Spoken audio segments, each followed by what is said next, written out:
ગોંડલમાં ધોધમાર વરસાદ વરસ્યો છે। ગોંડલના લોકમેળાના રંગમાં ભંગ પડ્યો છે અને વરસાદને કારણે મેળાની મજા પણ બગડી છે। જો કે સતત વરસાદથી મેળાના ગ્રાઉન્ડમાં પાણી ભરાયેલા છે।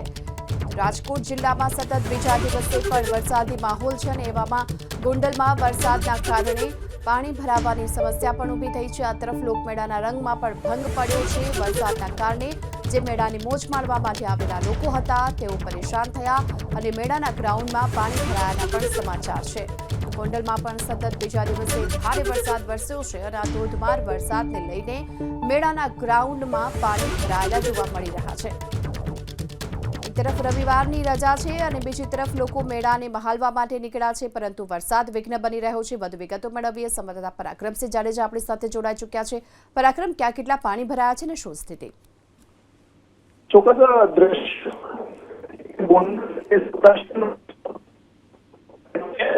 બીજા નંબરનો સૌથી મોટો લોકમેળો છે ને આ લોકમેળાની અંદર બીજા દિવસે લોકમેળો ની શરૂઆત થઈ પ્રથમ અને ગઈકાલે બીજો દિવસ પછી આજે સતત જે વરસાદ અત્યારે જોવા મળી રહ્યો છે। મેળાના મેદાન છે સંગ્રામસિંહજી હાઈસ્કૂલની અંદર આ મેળો વર્ષોથી ભરાય છે અને સંગ્રામસિંહજી હાઈસ્કૂલ પણ જોઈ શકાય છે કે ગોઠણ સમાને આજે એક અડધો ફૂટ કરતા પણ વધારે પાણી ભરાયા છે।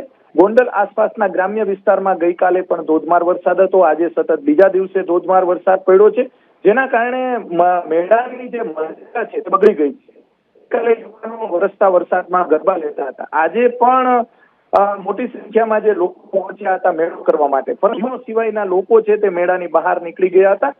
દ્રશ્યોમાં જોઈ શકાય છે કે ચાલુ વરસાદે ગોંડલ અને આસપાસના ગ્રામ્ય વિસ્તારના લોકો મેળો માણી રહ્યા છે। માત્ર ગોંડલ આસપાસના નહીં, પરંતુ આ તરફ જસદણ, જેતપુર સહિતના જે આસપાસના જે તાલુકાઓ છે એ ગ્રામ્ય વિસ્તારના લોકો પણ મેળો કરવા માટે અહીંયા આવતા હોય છે। રાજકોટના આસપાસના ગ્રામ્ય વિસ્તારના લોકો પણ મેળો કરવા માટે ગોંડલ જતા હોય છે, પરંતુ સતત બીજા દિવસે અને આમ તો સતત ત્રીજા દિવસે જે વરસાદ પડ્યો, 2 દિવસ ધોધમાર, 2 દિવસથી વરસાદ પડ્યો।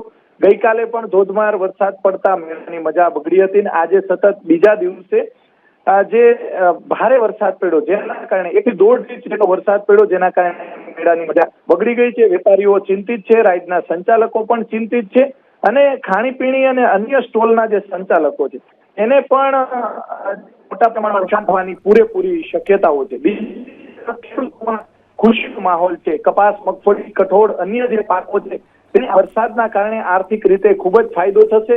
જ્યારે પિયતની જરૂર હતી ત્યારે ગોંડલ, રાજકોટ વિસ્તારના લોધિકા આ વિસ્તારમાં સતત વરસાદના કારણે અત્યારે ખેડૂતોને ફાયદો થયો છે, પરંતુ વેપારીઓને મોટા પ્રમાણમાં નુકસાનીના અત્યારે સમાચાર મળી રહ્યા છે અને મેળાની અંદર ખાસ જી આભાર આપનો આ માહિતી માટે।